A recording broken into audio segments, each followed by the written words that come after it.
All right, it's a little wet. No, a little rainy and a lot wet out here, but I thought I should update you. It's the end of the day. Earlier today, we took Elisa to the airport where she was flying to Detroit and then from Detroit to Germany. We are on a road trip. Okay, not really. We're just taking Elisa. There she is back there. Say hi. To the airport. She's leaving us. She's going to Europe. Right? We'll miss her. Got anything you want to say? No? Okay.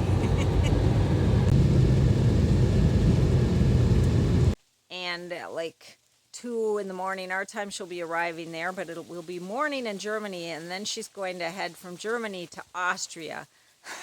She got on her flight out of Sawyer International Airport, which used to be the Air Force Base there. Wanted to record her going in. Okay, we dropped Elisa off at the airport.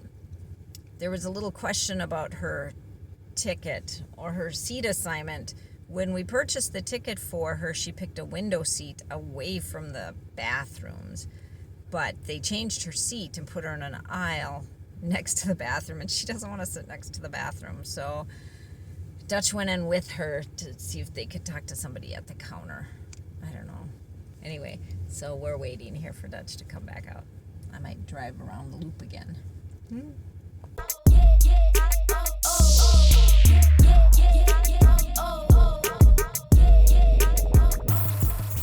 All right, so she is flying out of Sawyer International Airport.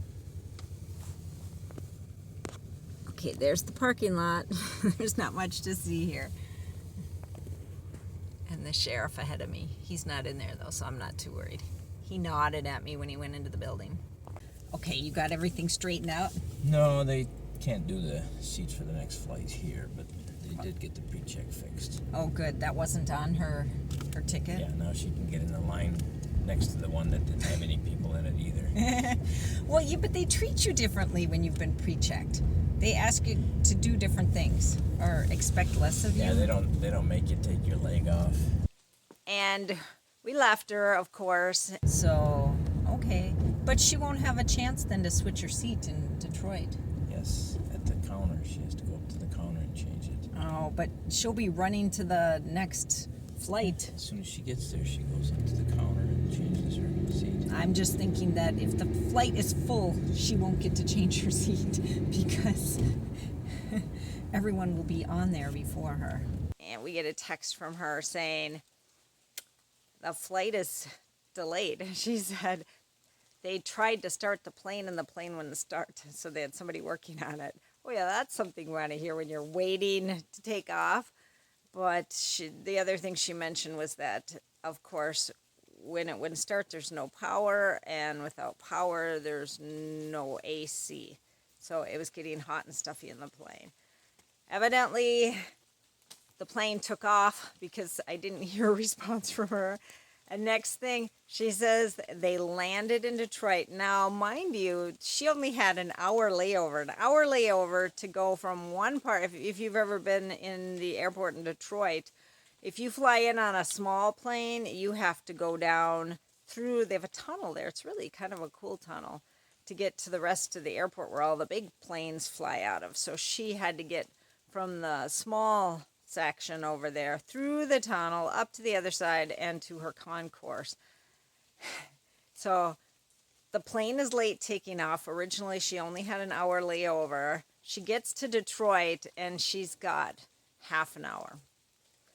And her curbside pickup bag, you know, she had 2 carry-ons, and the one when it's too big they tag it for curbside, wasn't coming. And she said, they don't have my luggage. I'm like, oh, she's not going to make her flight. I said, well, when you get it, grab it and run.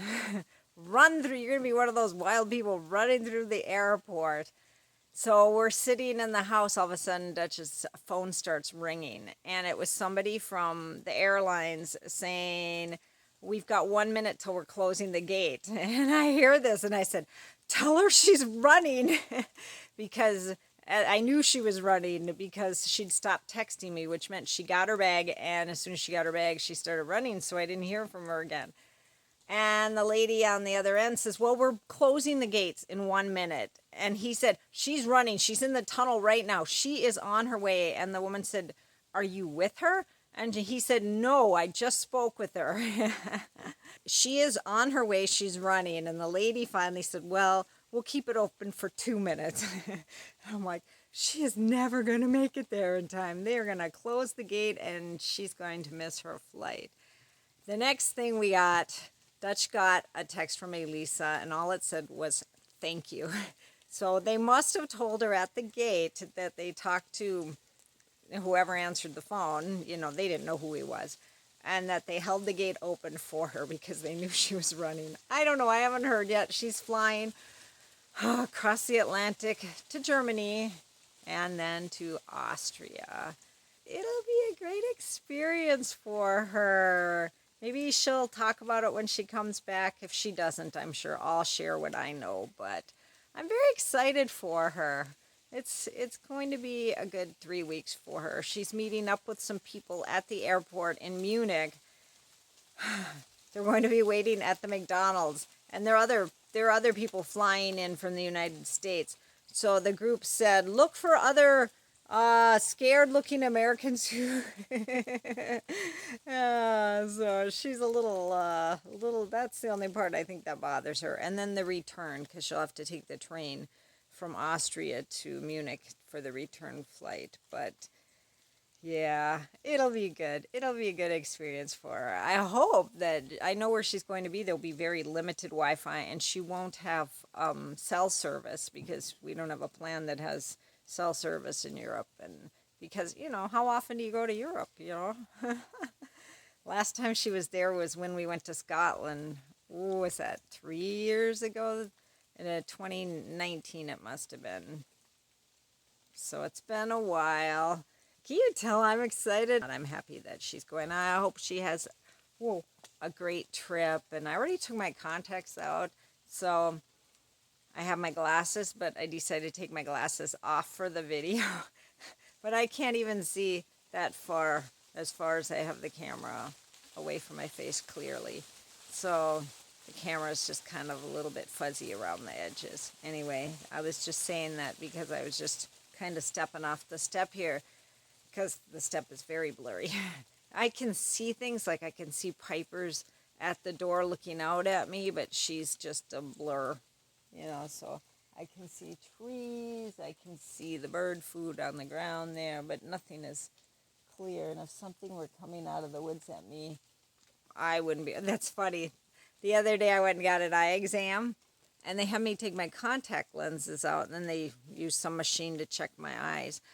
And they walk you from that room all the way around through the lobby back to an exam room. And as we're walking through, I could see there were 3 people sitting there on a bench. And I just kind of looked over that way and kind of went, and then kept going. And I thought, I hope there's not somebody I know sitting there. All I could see, I could tell there were 3 people there. I could not distinguish faces, nothing like that. And I'm like, so if you were sitting there and you knew me, and I wasn't ignoring you, I just couldn't see you. All right, I need to put my glasses on. I need to go in. I need to go bed, go bed. See, I need to go to bed. Oh, there's a mosquito getting me on the arm. It's right there, dead mosquito. I know you wanted to see that. Sorry, I'm just a little chatty, although I need to go to bed because I've got a lot of work to do tomorrow. Today was the 4th of July. Woo! I wore my patriotic shirt. Didn't go anywhere. Fireworks were canceled tonight. They're going to do a do-over tomorrow. So maybe we'll get to see fireworks tomorrow. You know, because it's raining here. All right, guys. Ooh, another mosquito's getting me. Talk to you later. Bye.